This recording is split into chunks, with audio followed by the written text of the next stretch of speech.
Programme ছিল, ওইখানে প্রায় 40,000 শিক্ষার্থী ছিল।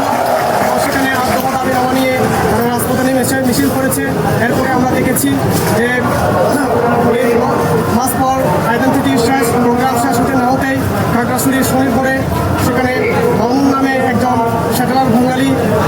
বাইক চুরি করতে গিয়ে সেখানে লোকজনের আওয়াজে সে কারেন্টের খামের সাথে ধাক্কা লেগেই পড়ে যায় এবং সেখানে গণবিজ্ঞানী হওয়ার পরে সে হাসপাতালে মৃত্যুবরণ করে। সেই মৃত্যুবরণের ঘটনাকে কেন্দ্র করে সেখানে খাগড়াছড়িতে সেটেলার বাঙালিরা সকলেই জোটবদ্ধ হয়ে দুপুরের দিকে তারা যায় এবং সেখানে পাহাড়িদের উপরে হামলা করার চেষ্টা করে। সেখানে পাহাড়িরা ভাঙ্গায়াপাড়া থেকে ভাঙ্গায়াপাড়ার বর্মা দর্শকরা এবং অন্যান্য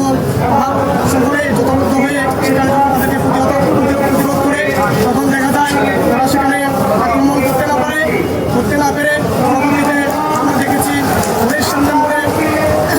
খাগড়াছড়ি জেলার দিঘালা উপজেলাতে সেখানে সেনাবাহিনী সহ গিয়ে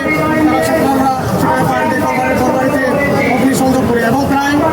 আমরা যতটুকু জানি সেখানে প্রায় 500টি ঘরবাড়ি সেখানে পুড়ে ছাই করে দিয়েছে এবং সেখানকার অবস্থানরত পাহাড়িরা বিভিন্ন জায়গায় তারা প্রাণ রক্ষার জন্য পালিয়ে যেতে বাধ্য হয়েছে। বন্ধুগণ, সেখানে সেনাবাহিনীর নিরাপত্তা বেষ্টনীর মধ্য দিয়ে তারা পাহাড়িদেরকে রক্ষা না করে তারা হচ্ছে এখানে সেনাবাহিনীকে তারা মিলিয়ে দিয়ে সেখানে হামলা করেছে। বন্ধুগণ, এরপরে আমরা দেখেছি এই রাস্তার দিকে গত 19 সেপ্টেম্বর হচ্ছে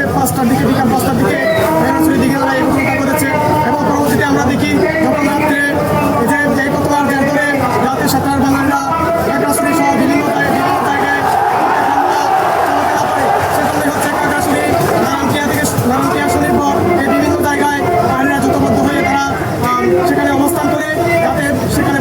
সেটেলাররা হামলা করতে না পারে। এই একত্রিত হওয়ার কারণে এই প্রতিরোধ করার চেষ্টার কারণে সেখানে সেনাবাহিনীরা গিয়ে পাহাড়িদের উপর হামলা করে এবং সেখানে আমরা যতটুকু জেনেছি এখন পর্যন্ত তিনজন সেখানে নিহত হয়েছে এবং অসংখ্য পাহাড়ি অসংখ্য ছাত্র সেখানে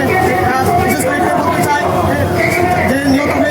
যারা নিহত হয়েছে সেই নিহতদের মধ্যে পাঞ্চুরিতে প্রথম বর্ষের শিক্ষার্থী জুয়ান চাকর নামের একজন শিক্ষার্থী সেখানে রয়েছেন এবং অন্যান্যরা এখনো এখানে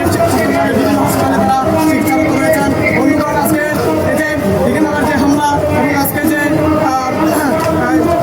রাত্রের যে শরীরপুরে যে সেনাবাহিনীর ব্যাস পায়ার অতর্কিত যে হামলা সেই হামলার প্রতিবাদে আজকে আমরা এখানে বিক্ষুব্ধ ছাত্র জনতার ব্যাপারে আমরা জড়ো হয়েছি। এখানে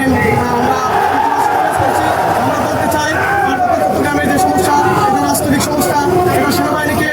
এটা সেনাবাহিনীকে